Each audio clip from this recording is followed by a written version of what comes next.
Bonjour Thomas. Bonjour Aïda, ça va? Oui, ça va bien. Alors, écoute, je viens juste d'apprendre, et bravo, que tu es dyslexique. Tu as une dyslexie assez importante Ouais. et, et malgré cela, tu es en train de faire un tour du monde. Alors, commençons avec le début. D'abord, qu'est-ce que tu fais ici à Punta del Este et comment as-tu atterri sur ce bateau qui fait le tour du monde? Eh ben écoute, je suis parti de Southampton maintenant il y a 3 ou 4 mois. Donc par rapport avec le départ de cette course. Et donc j'ai fait les 3 premières étapes. Et là du coup je pars pour la quatrième à bord de Neptune. Donc sur ce magnifique bateau. Dans la vie de tous les jours, dans ta vie de tous les jours, à quel point la dyslexie est un problème pour toi? Qu'est-ce que ça te... comment ça t'empêche de, disons, vivre normalement comme tes autres collègues? Ça n'empêche pas de vivre normalement, c'est juste qu'on a des gros problèmes de compréhension quand même. Et que d'un autre côté, on a beaucoup de mal à écrire et à lire. Donc j'écris quasiment pas à la main. Ah, tu peux pas écrire à la main? C'est pas que je peux pas, c'est que c'est illisible. Donc j'arrive pas à me relire et les autres n'arrivent pas à me relire. Ou très difficilement. Et je lis très peu parce que ça me demande beaucoup de concentration de lire. Et du coup après du coup après ça mène beaucoup de fatigue, etc. Mais Et je ne comprends pas ce que je lis. voilà, c'est pour des gens comme moi qui ont la chance de ne pas souffrir de cela. C'est-à-dire que moi, si je te montre aujourd'hui une page, une lettre d'un de tes fans, par exemple, qu'est-ce qui va se passer dans ton cerveau? Qu'est-ce qui va t'empêcher? Je vais le lire plusieurs fois avant de tout bien comprendre et des fois je vais pas tout bien comprendre comme c'est marqué. Ah oui, tu comprends pas le sens en fait. Non, non, j'ai quand même quelques problèmes à comprendre le sens de tout ça. Mais alors, Dans du le coup, sens. sur un bateau, ça pose quelques problèmes aussi ou pas? Ça pose des problèmes, mais du coup j'ai réussi à mettre des choses en place pour contourner et adapter tout ça pour pouvoir faire mon taf à bord. Et ton taf à bord, c'est quoi, Thomas? Là sur cette étape j'étais donc piano, donc je m'occupais de tout ce qui est montée, descente de voile, les tangons, etc.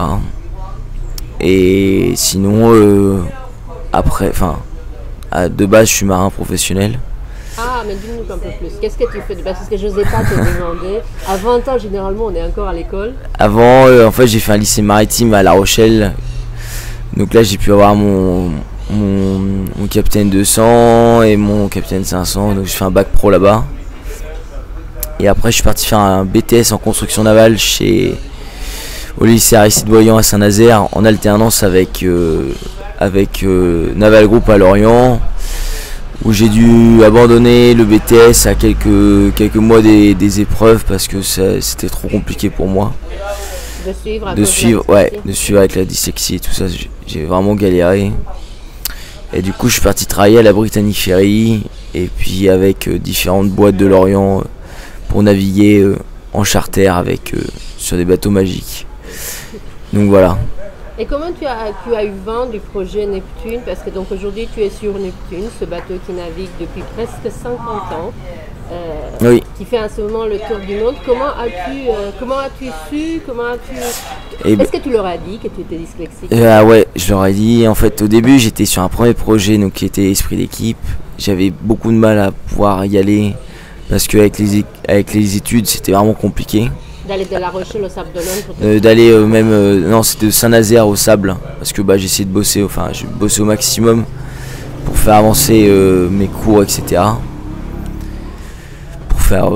Pour essayer de réussir mon BTS. Et puis au final, du coup, j'ai dû abandonner un peu le projet. Enfin, j'ai dû lâcher le projet Esprit d'équipe.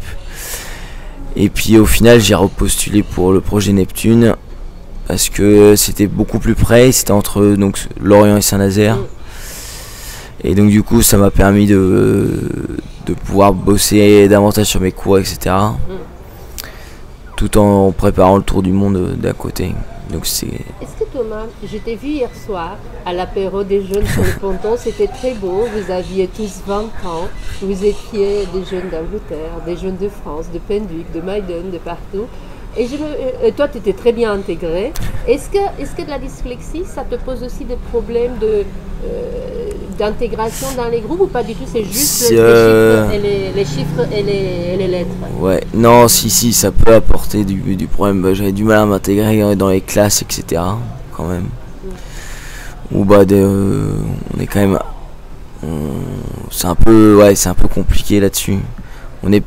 Du coup, vu qu'on réfléchit pas vraiment comme tout le monde, c'est compliqué de s'intégrer quand on est au collège ou au lycée.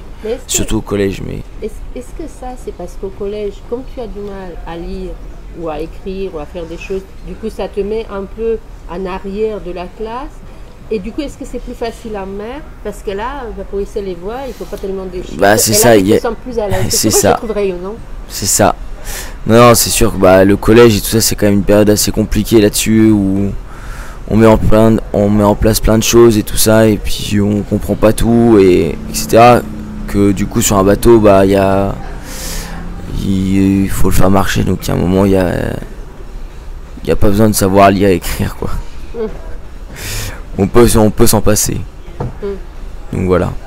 Bah écoute, c'est magnifique. J'ai regardé juste Don qui vient de passer avec nos microphones, parce qu'on s'excuse déjà, le microphone ne marche pas très bien celui-là. Je voulais te demander aussi une autre chose. Toi qui es passé par le collège et tu me dis que c'était pas évident de s'intégrer, est-ce que tu aurais, aujourd'hui tu as 20 ans, je t'ai vu t'intégrer très bien sur les pontos avec tous ces jeunes de tous les pays. Quel est le conseil que tu donnerais à un enfant qui, comme toi, est dyslexique au collège ou au lycée et qui peut-être en souffre parce que c'est compliqué déjà de le dire et de vivre comme les autres, surtout dans ce monde où les jeunes sont tellement plus moqueurs qu'autrefois presque, avec les réseaux sociaux et tout c'est ça, plus agressif. Carrément. Et du coup, on essaye, je lui dirais qu'il faut en croire en ses rêves. Et qu'il y a beaucoup de personnes qui pensaient que, ayant quitté le BTS, j'étais parti au chômage, et en fait pas du tout, et que je suis à l'autre bout du monde et que je viens de passer le Cap Horn, et que c'est que le début d'une aventure qui va durer longtemps, je pense. Regarde, montre-nous ton boucle d'oreille du Cap Horn. Alors, pour les jeunes qui ne le savent pas, qui ne le savaient pas encore, de temps d'autrefois, puisqu'il est si difficile de passer, il était si difficile de passer le Cap Horn, pour prouver qu'on était capornier, on se mettait une boucle d'oreille, et tu l'as fait aussi. Donc voilà. On respecte la tradition quand même. Écoute, bravo Thomas. Merci. Bravo, bon vent, et puis on suivra tes aventures. Ça marche. Tu referas du bateau après, c'est ce que tu veux faire? Ouais, je crois. Merci. Merci beaucoup.